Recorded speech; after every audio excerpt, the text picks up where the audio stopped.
Good morning, good afternoon, and good evening, ladies and gentlemen. Welcome back to another episode of Prudent Observations.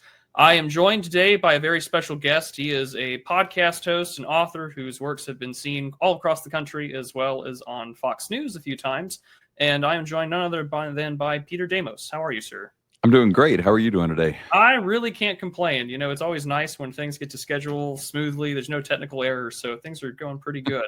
My audience is certainly new to you, Peter, so if you would be willing to maybe introduce yourself and let the audience know who you are and how you look at the world. Who I am and what was the second part? And how you look at the world. Oh, how I look at the world. All right. Well, who I am is my name is Peter Demos, as you said. I am I do a whole lot of stuff. So I am a restaurant operator and owner. I'm also a lawyer. I have written three books. One is coming out soon from a Christian worldview perspective on things. I've written a lot of articles. I speak at different groups, different things, and then I host the podcast Uncommon Sense in Current Times. For me, my worldview is very strongly a strong Christian worldview. I don't think you can separate it. And I think too many people try to do that, and they try to be a Christian one day and not on the others. And I think everything kind of flows out of who you are, and who I am truly as a child of God. And that's where it kind of starts and ends with me. Well, I think that's as solid as introduction as we're going to get for you there. So thank you so much for coming on. I greatly appreciate it.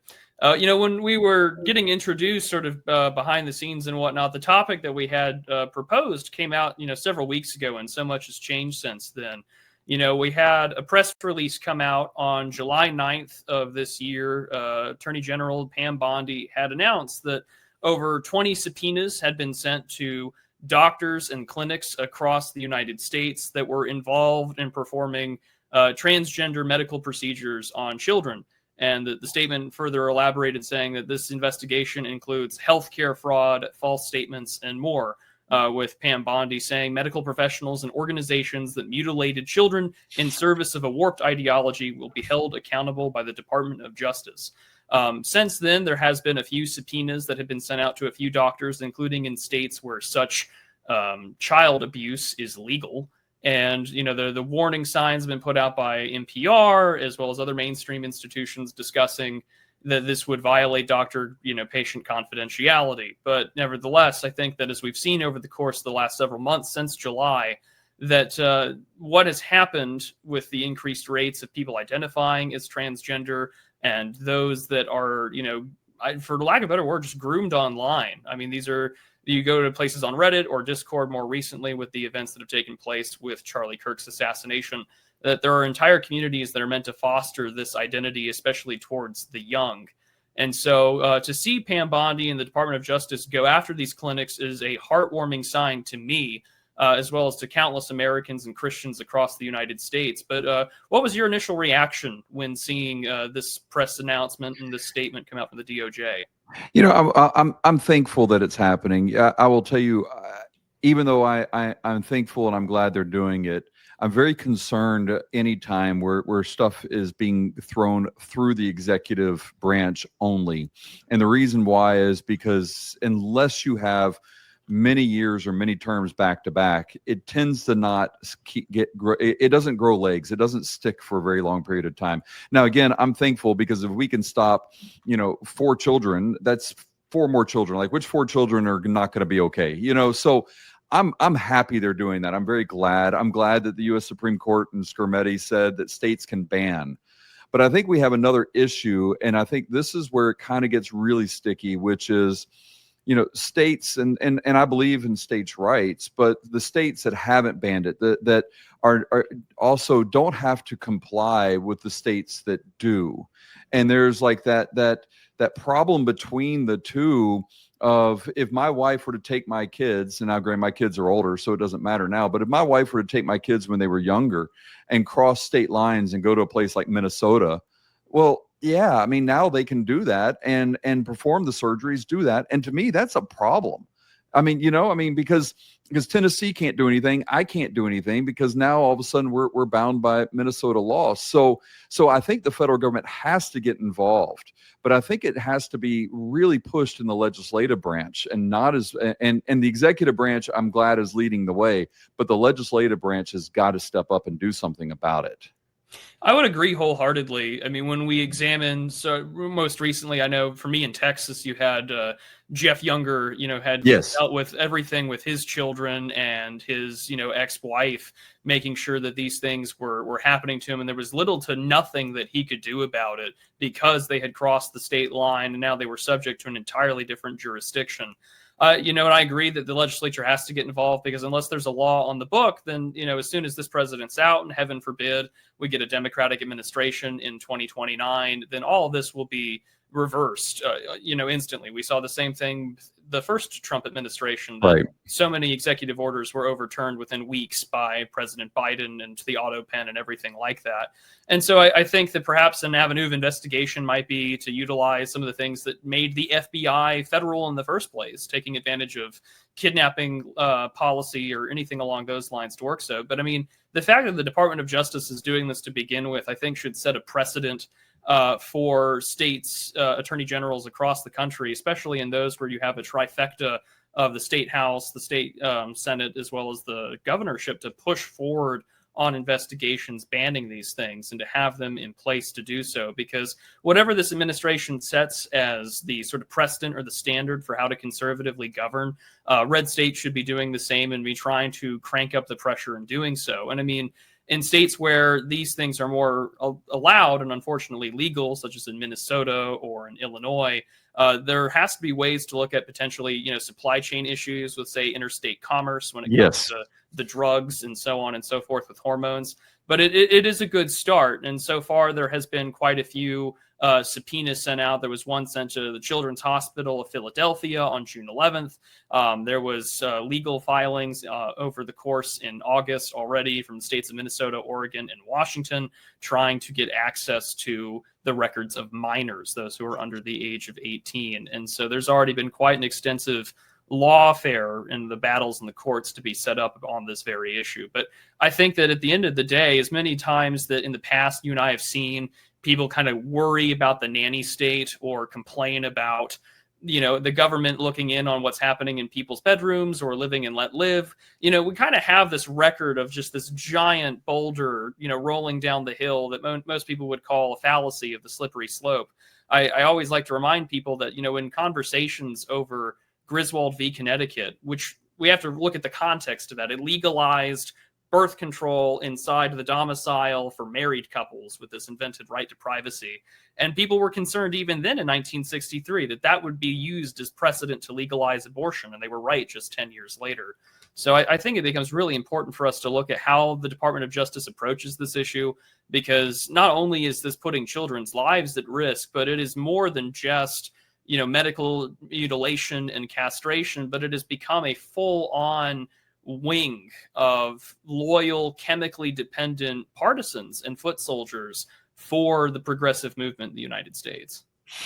Well, and I think when you're looking at that, and I agree completely, I think when you're looking at that, and I'm glad you brought up Griswold, because recognize that there was a lot of political back and forth on that too. That wasn't just one guy, one pharmacist that was selling a prophylactic and that was a setup case, to be able to go and to move forward, because there was a tremendous amount, and the Supreme Court heard it because there was a lot of political back and forth on it. But we saw that going all the way up to Roe with abortion, where there was a states' rights issue, whether it was the right to choose, how they try to frame it, however they try to frame it there, and even going all the way through to Webster. We see like everyone kind of does it. And so that's, again, where some of my concern is, which is, if the federal government does not get involved, because you're right, this deals with Commerce Clause, which is fully under the legislative power. This is not a presidential power over the Commerce Clause. If they can argue that the Commerce Clause, where ketchup gets distributed across state lines, and that's the justification for them to have authority over it, they have authority over this. You're dealing with across state lines. You're dealing with a very split country on this as far as the states go. I want to say it's 27-23 that allows it and has a ban on it. and or the other way around. But you when you see this and you see this battle back and forth, our government has to step up. The job of the government is to protect the people. That's why God allowed the establishment of a government, was to protect the people. It's one of the few institutions that he allowed. For them not to do so, to me, is negligent and it's malpractice. I mean, even if I don't agree with them, they still have a duty to attempt to do so. Yeah, absolutely. And I mean, I'm glad that you had mentioned, sort of the legal background to this. I mean, as an attorney, I'm sure that you can probably think of a few easy avenues or loops to investigate where they might go. So I think, interstate commerce is probably the most obvious. A lot of this stuff is also, this medical industry, of course, is not just a domestic one. There's a lot of medical companies and pharmaceutical corporations that are outside of the territory of the United States that play a major role with international trade and our relationship to various countries, both inside of Germany and Israel and other places where we get these hormones from. I think that it would also allow sort of the administration to take a foreign policy position on this as well, sort of looking at, we're not going to allow, the trade of certain things that are going to have a negative impact on the youth. And I think you're right. I've not considered it from that aspect of it at all. When I think about the transportation of drugs for these type of purposes, I think of the abortion pill, which again is all inside state lines. But you're right. So many people now buy so much medicine, outside somewhere else. I mean, when I can go online and buy all different kinds of, ED medicine. Yeah, I mean, you see the commercials for it all the time, but you can also go online and do it the same way I can go online and do all sports, betting. I mean, I don't have to be in a casino anymore. Tennessee has a strict law against it. And if I wanted to gamble, I can go there and gamble with no problem at all, even just on my phone. So for me to order something that's out there that may not be healthy, that doesn't have a doctor's approval, or I might have a doctor's approval from a telehealth doctor. There's just too much there for us just to sit silently and be like, oh, well, I hope everything works out okay. And then when it all crashes and burns, we're going to be like, oh, well, yeah, that was a mistake. We have opportunities now to fix it. It just shocks me. It just shocks me that we're not seeing legislation that follows the executive orders that they're really willing to stand behind, but they're not willing to put their money where their mouth is. Yeah, and I mean, this also just goes to show sort of the big divide still between congressional Republicans as well as the Trump White House. I Right. mean, whether, as we've seen from investigators over at the Blaze, it doesn't matter if you're a Republican, there's plenty of skeletons in every person's closet that has them willing to vote against what the base of the Republican Party is voting for, whether it's their investigation into Representative Corey Mills and his relationship with various people inside Syria and not really representing the 7th District of Florida. But also on top of that, I mean, we've seen so little come out of this Congress, despite controlling effectively both houses. You have the vice president to be the tiebreaker, just as we saw in the previous administration. There seems to be no movement on the cultural issues that have vastly divided this country and have done unspeakable harm to countless children and teenagers across the United States. I mean, and you see the reactions to it as well. I mean, the whole, when on Twitter especially, you've seen a big push over the course of the last several years of those that are telling their detransition stories. Right. And they're ostracized and they are treated almost as if someone had called them out and said, anathema be unto you, to just kick them out of their own sort of religious movement of body mutilation. And as we see even more recently now over the last several weeks, we've kind of come to see another shooting, of course, that has very much a sort of online radical position on various issues, whether it was the shooting at the Annunciation Catholic School or more information to come out with Charlie Kirk's assassin, that it's not just towards the children, but also towards those who are over the age of 18 and have access either to ways to make hormones themselves, whether it's boiling certain plastic materials in water to extract those kind of endocrine disrupting chemicals, but also that this becomes a very partisan wing of it. My friend Orrin McIntyre had kind of put out an article not too long ago talking about, the traditional Janissary class within the Ottoman Empire and other places. And he had said, well, this is sort of the Janissary movement when it comes to leftists and the progressives inside the United States. So not only is this issue affecting our youth, but it is creating a now chemical, as I mentioned earlier, chemically dependent class of partisans that are willing to do things in the name of their own self-preservation. Because when we look at this issue, and like you said, there are 27 states that either have some ban or ban on best practices, and some states even make it a felony to provide that kind of medical care towards for transgender, minor care, or as they like to call it. And it's not enough. But at the same time, if you're over 18 and you're doing this, like you said, with social media and being online, it doesn't matter that things are banned. We can still access the worst parts of our society through the internet. And I think that this is the part where many Americans who are, they're either pro-Trump or they're pro-traditional values and they're Christians. I think that so many times they get really unprepared where they can raise their kids to be in the best Christian household. You send them to church 2 or 3 times a week. They're there at youth groups and camps. But the moment they get sent off to university or they're on their own, it doesn't matter how much values that you've instilled in them. It goes to show that this thing is pernicious and it is everywhere. The prince of this world works in a lot of ways, and social media has been one of the greatest gifts that he's got when it comes to, getting the youth out there to be exposed to some of these horrendous ideas of self-mutilation and that you aren't good in the way that God made you.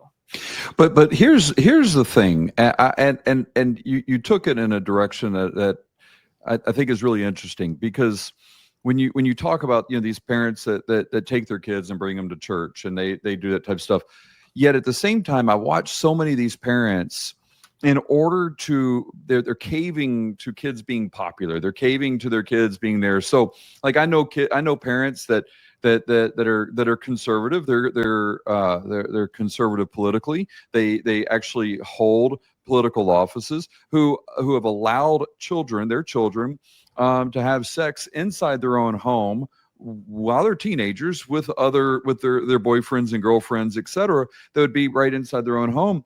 Yet, so when you teach them that, and you're like, oh, hey, yeah, we're a Christian, but you don't need to live by Christianity. You don't need to live by that.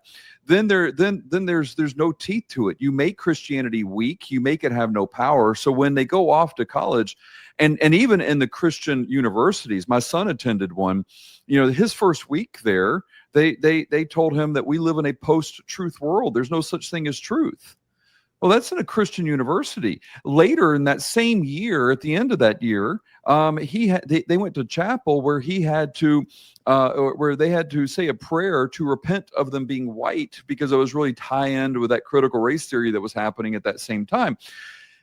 So yeah, the parents can say they do it, but if they're not laying that foundation, that true foundation of who they are, I do blame the parents a lot of this, because it's very easy when you're like, well, yeah, what's true is kind of true for me is different for you. Well, I still want to go out and be a pagan when I go out on my vacation, and I can still act this way and still have fun. And as long as you get all the likes on Instagram, look how popular you are. It doesn't matter how you dress.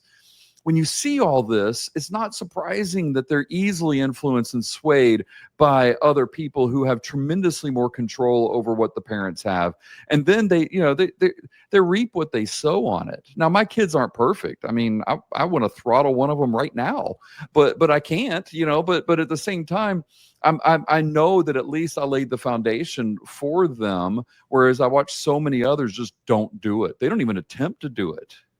Yeah, and I'm glad that you had brought up that angle as well, because it becomes so easy to be a weekend warrior for Christ more than anything else when it comes, like, you're not a reservist, you're not a guardsman. Like, this is something that this is a full-time job that you've committed yourself to when you decided to put away the old man and to be born into his resurrection and death and so it becomes incredibly a very valid point that we don't look in the mirror, right? We don't examine the planks in our own eyes when it comes to this issue, because you're absolutely right. Unless you're laying that strong foundation down, you are doing a great disservice to your kids and also to the Lord. And I mean, the the Lord makes it very clear as he speaks through his prophets, cursed is the man who does the work of the Lord carelessly. And it's the same thing with raising our children. It's the same thing with taking care and being, true to our spouses and the rest like that, because the online portion of what we want to find for what's socially agreeable or what's popular allows a lot of people to falter very easily and for their feet to slip.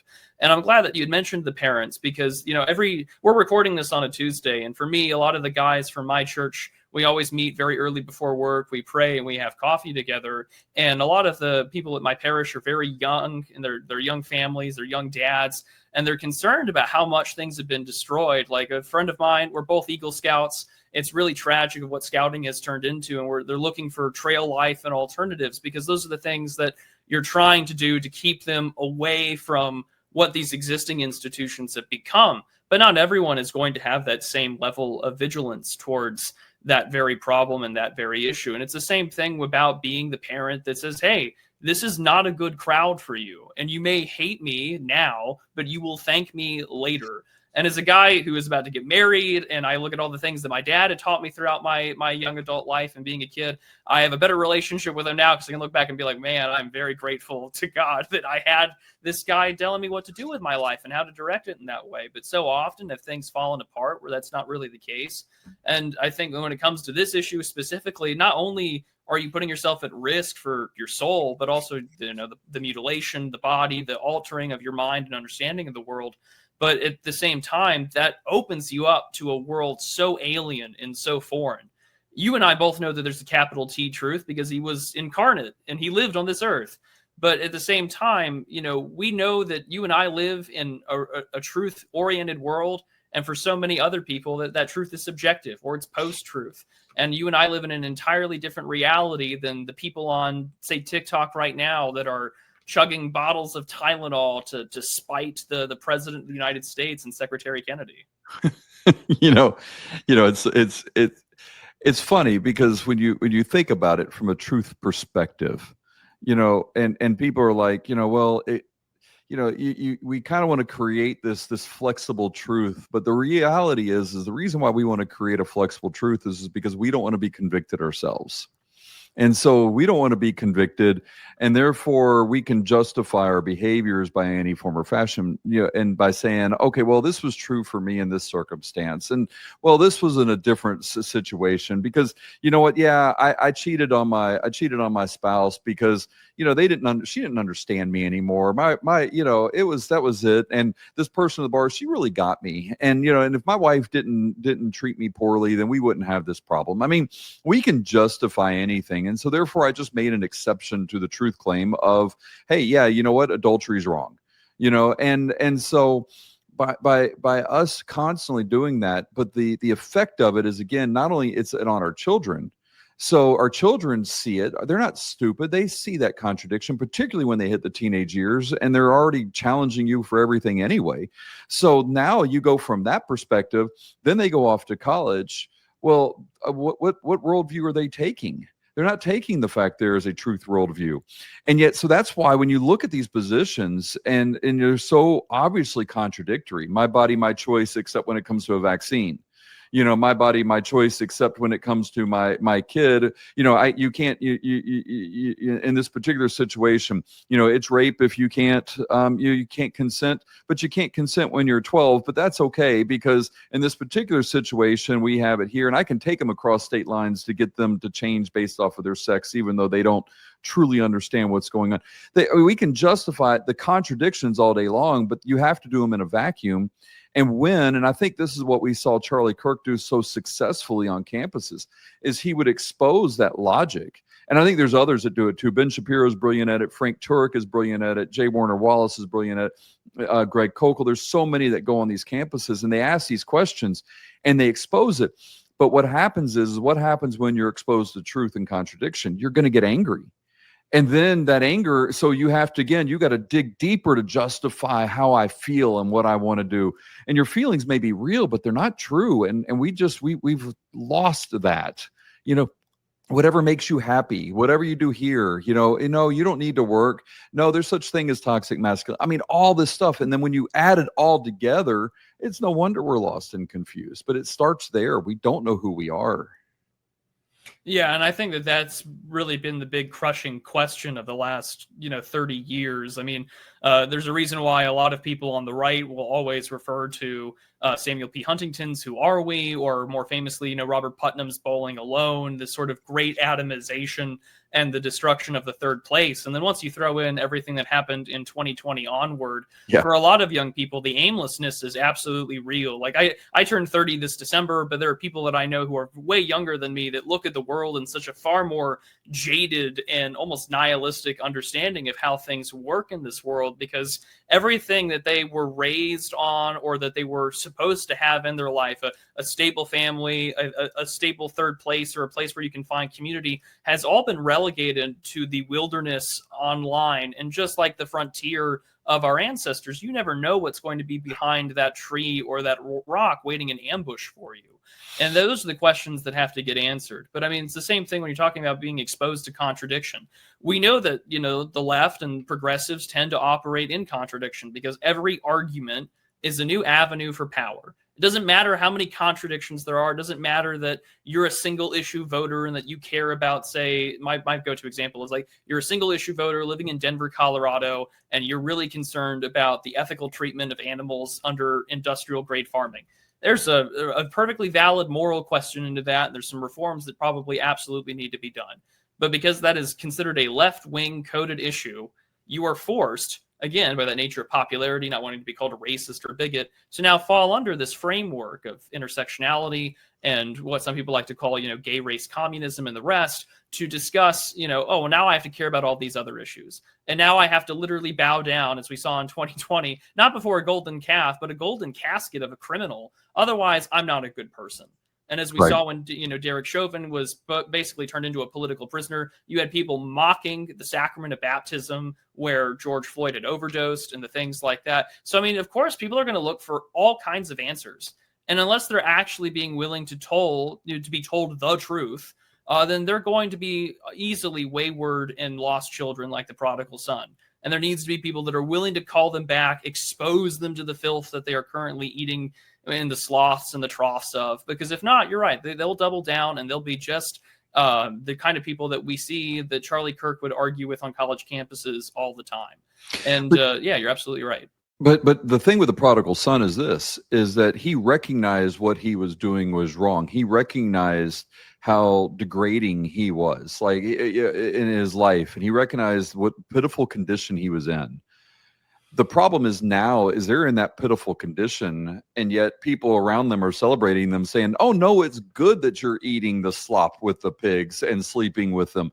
That's okay. There's no reason to go back home because where you are now, you're just that's okay. Just embrace who you are." And so as a result, it's not a matter of no one calling them back. I can tell you right now, I know a minimum of 10 people that are about my age who have kids that are college age, just recently married, who they've never heard from after they either graduated college or they got married, and like nothing, like, or they might have had grandkids and then haven't heard from them in years, like not point of contact, anything.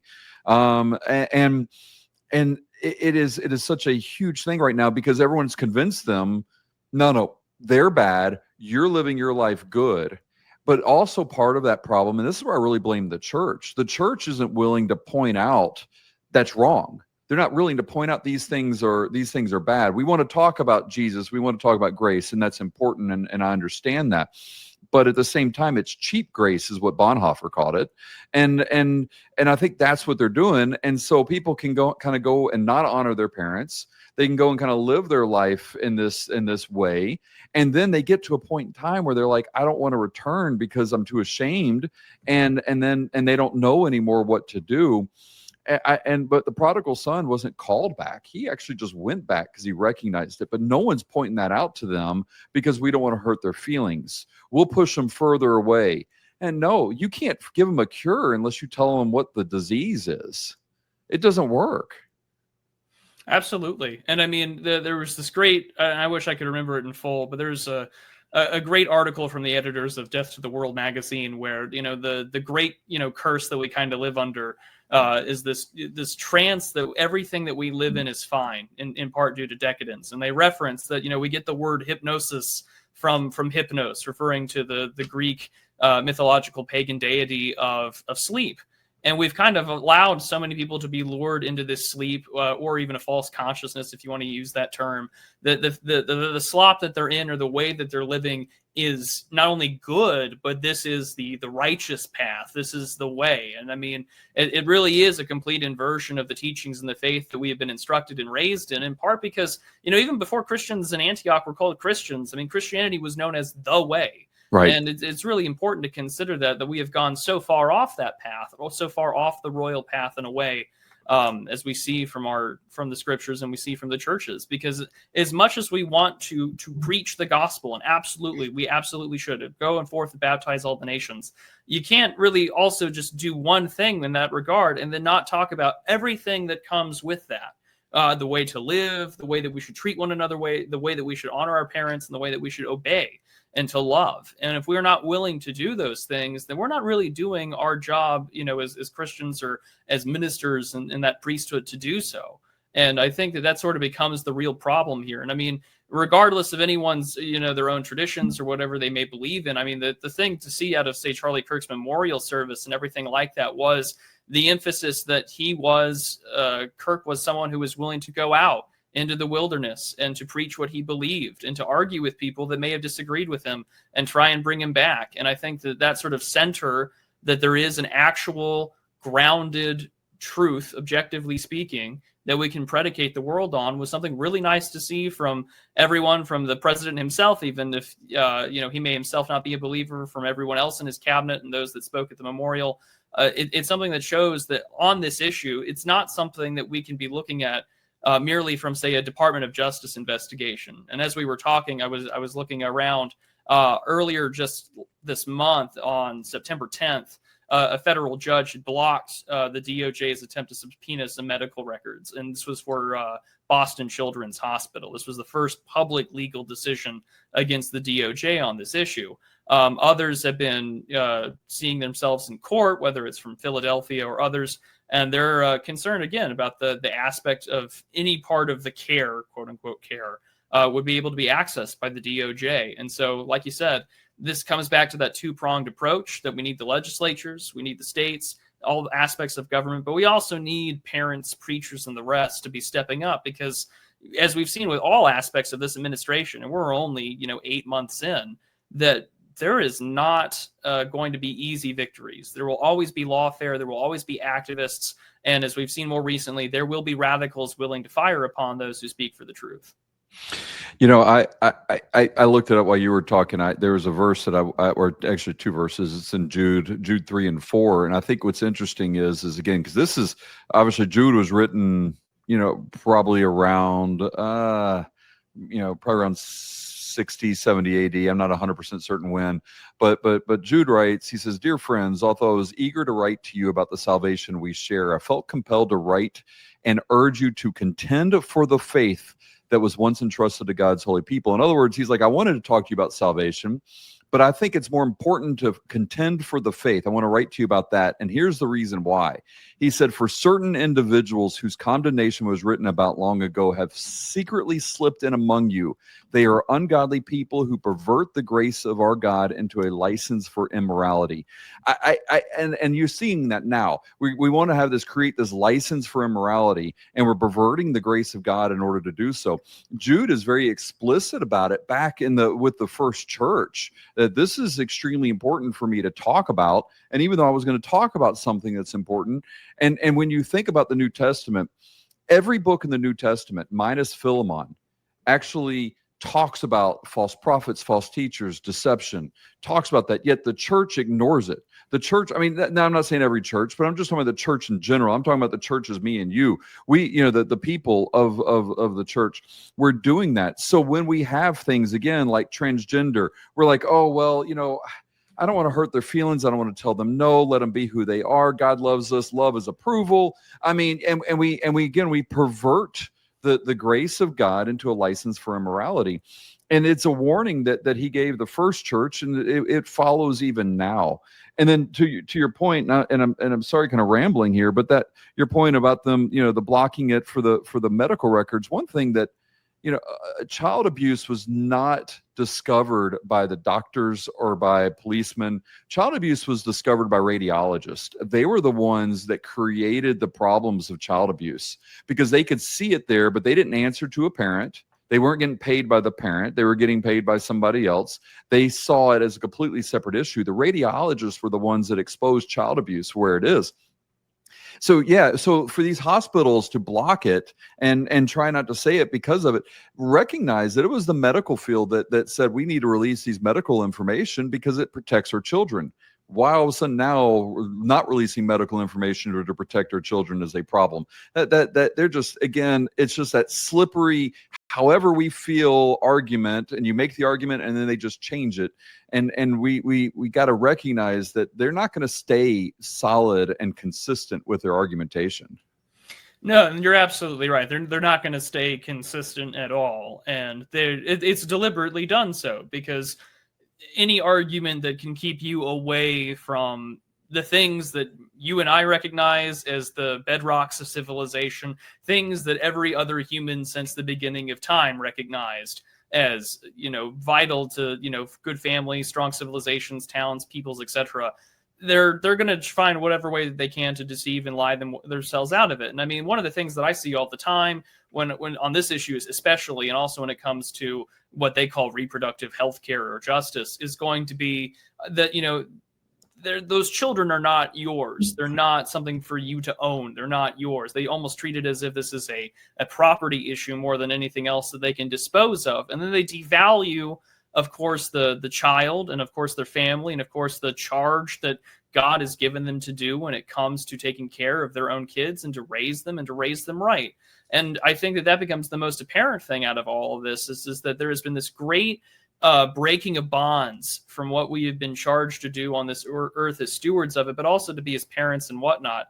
And I think that, we talked earlier about the issue of, the churches and not, preaching what is supposed to be the way to raise our kids or the way to live our life. And I mean, this is not a new problem, as we point out, is all of the writers of the New Testament, all of the evangelists and all of the epistles that we have from the apostles. Of course, they're warning about false doctrines and false teachers and false Christs. But, when we look more recently in America, there was this great book in 2005 called Soul Searching: The Religious and Spiritual Lives of American Teenagers. Christian Smith, he's a sociologist who wrote it. And he had coined the phrase moral therapeutic deism, which is sort of the common sort of religious belief of young people in the U.S. And this is amongst teenagers in 2005. So a lot's changed in 20 years. But, he had said that these are sort of the 5 tenets of moral therapeutic deism.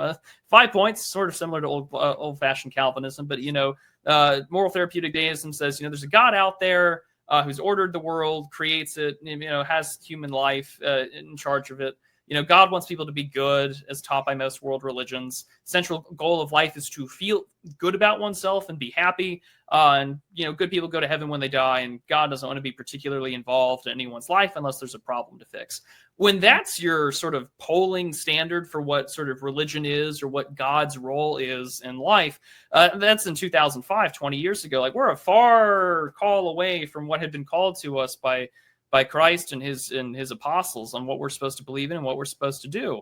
And I think when this issue is a very clear example of how far we've fallen, that, this is something straight out of the Old Testament about the wickedness of this town or city that we might have seen the prophets try and preach and warn against. But alas, here we are kind of running away from the problem as if Jonah has done himself. And I think that that's sort of really kind of where we are is are we willing to stand up and actually do something about this? Because we can't rely on this executive branch to do it. I tell people all the time on my own show, and I sing this every liturgy, is just, trust not in princes and the sons of men in whom there is no salvation. And I mean that as literally as I can, because I can't expect others to be doing these things, especially my heads of state and especially the executive, because I don't know who's going to replace Trump after this. I don't know who will replace Pam Bondi. And I think that when it comes to these issues, it has to be that two-pronged approach of putting as much pressure on the state and the legal avenues that we have, but also culturally, because as much as we talk about policy or we talk about the economy, this is also a culture war first and foremost. And cultures are the bedrocks of our civilization, with that truth and what we believe in. Our politics and our politicians are downstream from our culture. We vote in what fits our worldview best.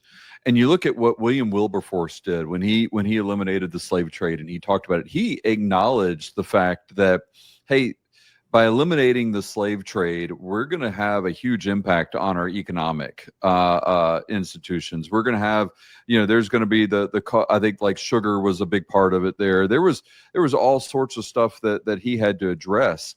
He didn't just go at it from you're morally wrong and you're going to hell, so you need to change it in order to save yourself. He dealt with it from a two-prong approach. And he's like, okay, this is how we have to deal with it from the political side, with it from there. But on this side, there is a moral side of it. And I'm using the moral side as the criteria, the lens, the purpose is what drives me. And that's kind of with me. It's like, if all things I do for the glory of God, then that's what's driving me to do the right thing. Now, so then I have to find out what is the right thing to do. And again, you're right. It's a culture war. It is not a political war. The political war is just merely, like I said, it's downstream from the culture that we're in. And the culture that we're in is a worldview. But the reason why we have such a terrible culture now is, again, the church didn't speak up. People were scared to speak up. I heard Eric Metaxas say this last weekend. He was at my church at a Culture and Christianity conference. Boy, that's harder to say than I thought it was going to be. But anyway, he said that he felt that Charlie Kirk wouldn't have been hardly known if the church did what they were supposed to do. He wouldn't be seen as a radical if the church was saying exactly what Charlie Kirk was saying and speaking the truth. So Charlie Kirk wouldn't be there if it weren't for the church that failed in their job. And I agree with that completely. We have failed. And when I'm talking about the church, I'm not talking about the building we go to on Sundays. I'm talking about everybody else. I grew up in a Christian home, but I was not a Christian until I was in my 40s. Christians I saw were weak and cowardly, and I see that now as a Christian. It's amazing how often people tell me to shut up and stop talking, and it's like I can't. I think Calvin said it best, like, even a dog barks to protect its master. Like, so I don't know how you can not speak out. It drives me crazy to hear people say, be quiet, that we just need to spread joy. And that's all. No, Paul didn't spread joy. Everywhere he went, there was a riot. That he was thrown in jail. That was the worst travel companion ever. But I mean, it's unreal to me that people can look at the Bible and think that's all we have to do is just be happy. And that's not the light of Christ. Yeah. And of course, the light of Christ illumines all, but it requires you to go out into the world and to be the light, as we're reminded to be in the Sermon on the Mount of what we're called to do. And if we're to follow this path, and I think that's sort of one of the most important things that get missed out on those issues. I think that you're absolutely right, is that we've so quickly relegated over the last several decades that the church becomes this secondary role in public life under the guise of church and state. I mean, this comes in the backdrop of all the cultural and political revolution that the United States saw in the 1960s. And I think for a lot of people, many of my friends, made a very similar comparison to it, is that, what you had saw at his memorial was essentially the Billy Graham crusade, where he would fill up a stadium with tens of thousands of people preaching and trying to tell people that this is not the way to live your life. This is not what the scriptures tell you to do. And I think that the same thing, we saw something very similar at his memorial. I think that is something that Charlie most certainly would have wanted to hear the gospel preached, even in the midst of his own assassination. And so, I mean, to bring us all back to the central issue at here is that this is going to be a long-standing conflict, as it is with any sort of political revolution. Because when we look at the history of revolutions, there's this great book by Jack Goldstone called Revolution and Rebellion, and he looks at all of the big liberation and revolutionary movements of the 1600s all the way to 1850. And when you look at the French Revolution in particular, the one that a lot of people like to cite as this major, shelling point for the changing of our sort of modern secular age, he points out that it was not just this political, ideological driving point. It was also a point on governance, on how the king and the royalty managed the titles of nobility that could be passed down to your descendants, but also that you had a plurality of college-educated men that had nowhere to go on top of famine. And then they knew that they had to do something, that this was not a tenable position. And I mean, that's sort of where I feel in a lot of ways we're at now. That, well, we don't have famine. We still live a wonderful life of decadence above all other, nations of the earth. But we do have a plurality of young people who are disaffected by what has been told to them. They've been sold a dream. They've been sold a lie, whether it's, some of the politics we see on our own side, but more importantly, that on the radical left. Because what comes out of that now is an ideology that teaches you to hate your parents and to resent who you are and where you came from and the God that made you. And when you see that take place, of course, they're going to be offering and opening themselves up to anyone who happens to be a wolf in sheep's clothing and says, well, if you come with us, you'll have community, you'll have family, you'll have identity, you'll have meaning, you'll reach this kind of theosis where there is this contact with the divine and you yourself are in that position to do so. And for them, that means, ingesting all kinds of chemicals. Their own Eucharist, their own form of communion now has become this radically, dangerous substance that we have no idea what the long-term health ramifications are. We know that some of them are like osteoporosis, personality changes, mood swings, depression, increased aggression due to low testosterone. And so we've now created, the very kind of bones of dead men that, we're going to have to ask God to rise and fix up himself, but that requires us to go out in the world to do it. And I think that when we look at all the things going on, that you have people that are willing to do so. And it's not just with the youth, but also the people that bring the kids into this. Whether it's the teachers, those that are willing to tell them that this is the way to do it, or I'm going to change my pronouns one day or the next. I mean, that's why Libs of TikTok has been so great exposing this stuff, because as terrifying as it is to watch, you recognize that this is in almost every classroom across the United States, and that's what's being taught. And no wonder why homeschooling took off after COVID and why church co-ops to educate sort of exploded as well, because they realized, well, we got to get the kids the heck out of there, because I don't want that person teaching my child, because they're going to be around my kids just as much as I am during, when I work and they're in public schools. And so, yeah, we're called to change these things. And I know that it's a long slog. And I mentioned that book because not only is it a demographics issue, but it's also an issue of where people see opportunity and where people see community. And if they see it with violent revolutionaries, whether it's on a Discord group chat, Antifa, or the Zizians that had, another transgender sort of terror group that had gone after that ICE agent, that Border Patrol agent in Vermont, and they had killed him, then we have some very serious problems on our hand, not just politically but also spiritually. The book. Wrong side. The book over here on I wrote, the second one I wrote was on the duty of Christian civil disobedience, and it talks about, as Christians we have a duty to stand up for what is right, to stand up. Comes from the Acts. Obey God, not man. But I mean, all throughout, going all the way through from Exodus, through all the way through the apostles, we see this idea that we are to engage in saying no to things that are unrighteous, to things that are unholy, but we don't have to engage in violence to do so.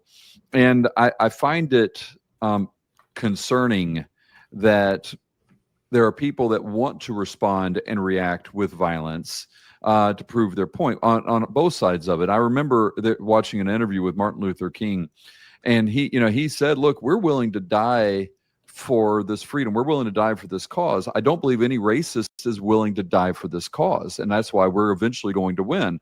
Gandhi had a very similar approach. He overthrew the largest empire, at that time, and he was able to do that through nonviolent resistance, but he just said no.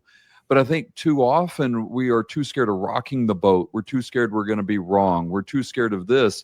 And it's easier to throw a punch. It's easier to fight back in those areas. Now, if somebody strikes me, I'll probably punch back. I mean, I'm not an advocate of passiveness, but I do believe that we have to be able to speak out. And when I watch these what's happening with George Floyd, and when I watch what happened with Charlie Kirk, from one end to the other, my fear is that we are going to, as Christians, start to feel like it's justified. They did it, so I can act this way too. And my fear is we're going to do that. I'm so thankful to watch what happened with Charlie Kirk, the prayer vigils everywhere, how we acted peacefully. I think Babylon Bee had a headline that said, the Nazi rally that taught love and forgiveness, talking about the Charlie Kirk Memorial. Of course, it's the Babylon Bee. They can get away with that. But that's a fear of mine is I'm watching people that aren't rooted in Christianity, but are rooted in conservative values that are going to come back in that area. And that does scare me. And I'm afraid that if we don't, again, teach the moral worldview, and from a Christian worldview, it doesn't matter what position I take politically, we're still going to continue to fail as a nation.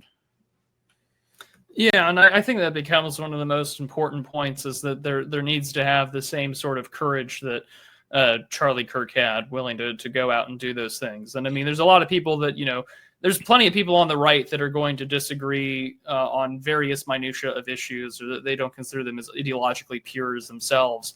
But I mean, I think it really does remind ourselves that, not everyone, and myself included, I did not start a political, movement or business when I was 18 years old, struggling to make payroll at certain points in time and learn and evolve in my positions from being a young teenager to being in my early 30s, when he had his life so terribly taken away from him. I mean, that's an impressive thing in and of its own right. And I mean, you've seen everyone from the farthest points of the right to a lot of people in the center come together and kind of recognize, no, there was a lot of greatness in this man and what he had been able to accomplish in the 31 years that he had on this earth.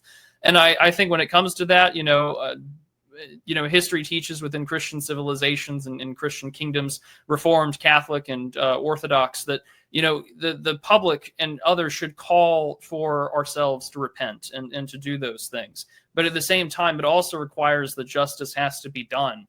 And that means, and I mean, I'm very glad to see that Erica Kirk had done the right thing to announce that she had forgiven him, but at the same time that she'd said that the law should do what is right, yes, according to the crime. And I mean, this is where it takes an effective ruler, hopefully in the future more Christian rulers, to recognize the position that they have been given in and what God tells rulers to do. Because if you're not going to do anything about it, then you have done a great disservice to the people that you have been given charge over, and to protect them and to make sure that these things don't happen to them.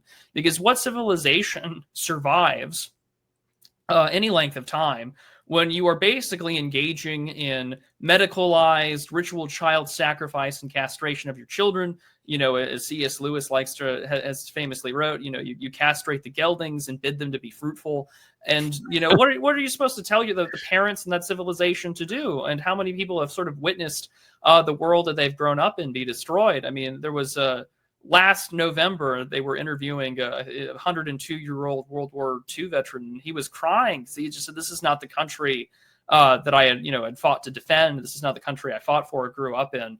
And I mean, again, it's a failure and an indictment on ourselves, but also the rest to sort of really take the stand and to change and do so.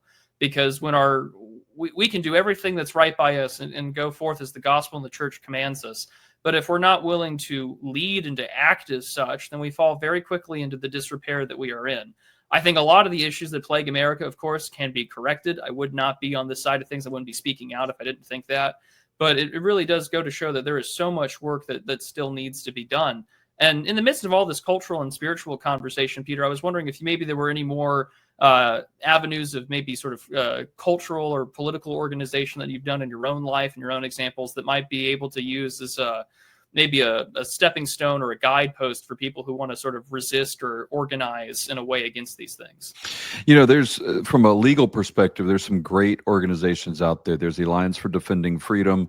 There's the Pacific Justice Institute. There's the Liberty Council. And they're always looking for different volunteers, for different people to be able to say something and to stand up for, again, and they really fight on the legal front of things. And there's just some, when you talk to some of the lawyers that are out there, and you're just shocked. I mean, like, for example, the lawyer of Adam Smith Connor, I was on my show, and she was with Alliance for Defending Freedom.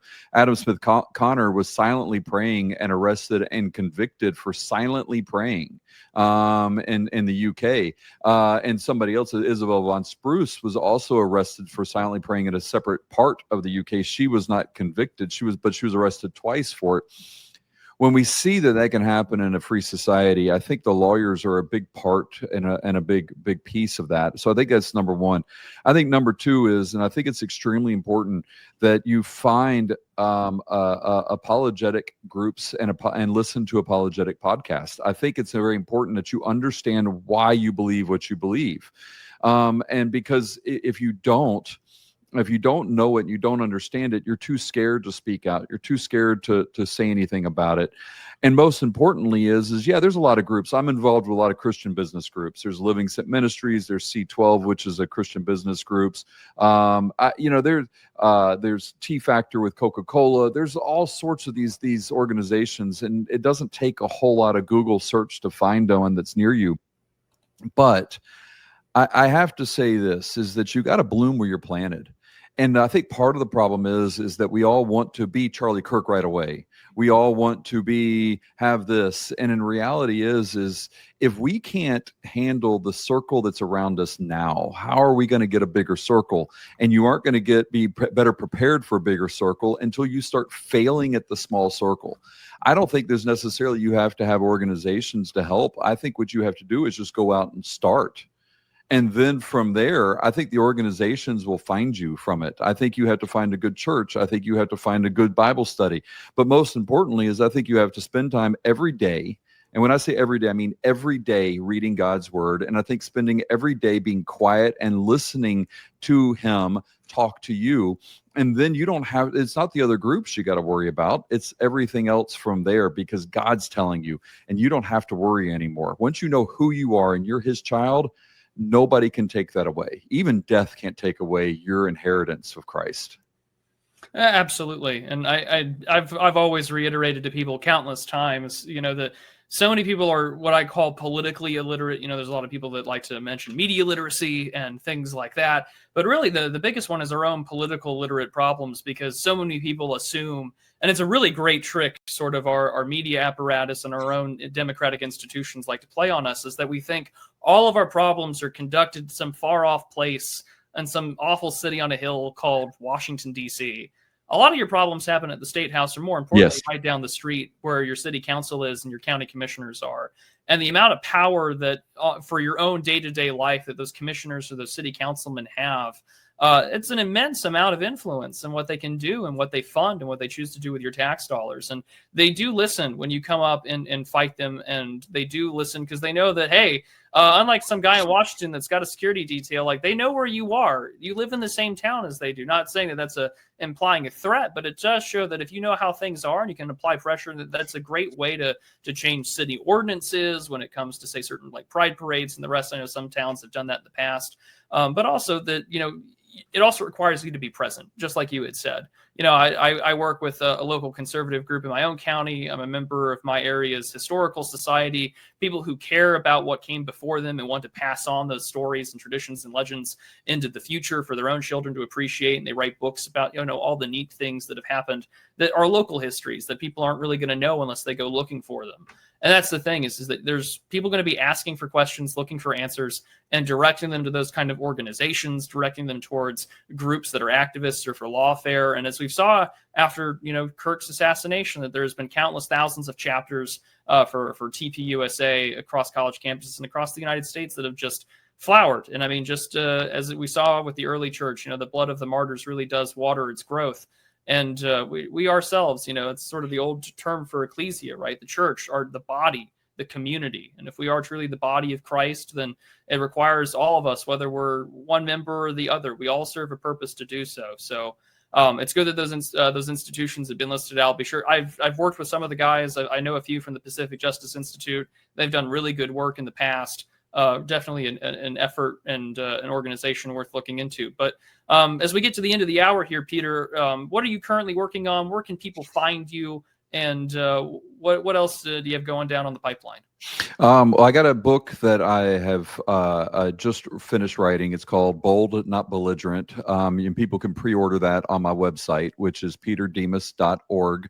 And but you can also I'm on Uncommon Sense in Current Times is my podcast, and I interview everybody. Like most of it's political, but I've interviewed the atheist Stephen Law. He's debated like William Lane Craig and some amazing, and I got to have conversations with him and other humanists and atheists, and because I want to be able to talk about these things and show people that we can have conversations even if we disagree, because there's generally some common ground that you can talk about, but I also want to be able to express like what's wrong and help people understand that in those fashions. So I have that podcast there, and then again that book, and then I'm researching another book on how to argue like Jesus, and I'm not sure where that's going to end up, but it's been fascinating so far, so we'll see where that goes. Well, I'll be sure to have all of your links down below in the description. This will be available on my YouTube channel, and as well as for those who are fans of the podcast, it'll be on there in an audio format as well. But Peter Demas, thanks so much for coming on. It was a great time talking with you. I appreciate it. Thank you so much for having me. It was a great conversation. No problem. Hopefully we'll get to do it again. Yes.